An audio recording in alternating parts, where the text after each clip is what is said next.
સુરતના મોટા વરાછા વિસ્તારમાં રોડ બેસી જવાની ઘટનાએ પાલિકાની કામગીરી સામે અનેક સવાલો ઊભા કર્યા છે। 1.5 કિલોમીટર સુધી રોડ બેસી જતા સ્થાનિકોમાં ભારે રોષ જોવા મળી રહ્યો છે। સ્થાનિક લોકો સમગ્ર મામલે નિષ્પક્ષ તપાસની માંગ કરી રહ્યા છે। સ્થાનિકોનો આક્ષેપ છે કે રોડના નિર્માણ દરમિયાન યોગ્ય માટે પુરાણ કરવામાં આવ્યું નથી અને હલકી ગુણવત્તાનું મટીરીયલ વપરાયું હોવાની પણ શંકા વ્યક્ત કરવામાં આવી રહી છે। આ ઘટનાએ રોડની ગુણવત્તા અને કામગીરીમાં પારદર્શિતા અંગે પ્રશ્નો ઊભા કર્યા છે।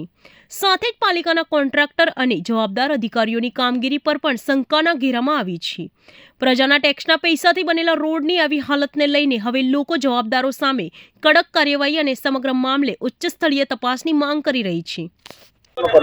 महेश भाई अनगढ़ पूर्व कॉर्पोरेटर आम आदमी पार्टी वॉर्ड नंबर 2 मोटा वराछा विस्तार में जे तापीना कांठिया के एक स्ट्रॉन्ग नेटवर्क की लाइन नाखेली लगभग 300 થી 500 मीटर ની લંબાઈનો આખો રોડ છે અને સામાન્ય વરસાદની અંદર આખો રોડ બેસી ગયો છે। 2.5 ફૂટ ઊંડાઈના ભૂવાઓ પડી ગયા છે।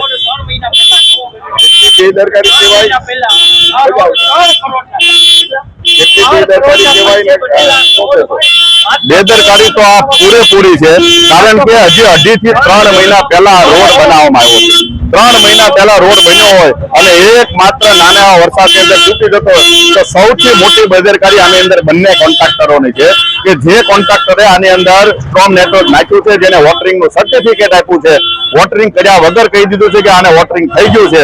અને બીજી બેદરકારી જે કોન્ટ્રાક્ટરે આ આખી સ્ટ્રેન્ચ લાઈન બનાવી છે, જેને પૂરતી ચકાસણીઓ કર્યા વગર નીચેનો બેઝ જોયા વગર માત્ર ને માત્ર મટીરીયલ નાખી ડામર પાથરી દીધો, એટલે બંને કોન્ટ્રાક્ટરોની આ ઘોર બેદરકારી છે।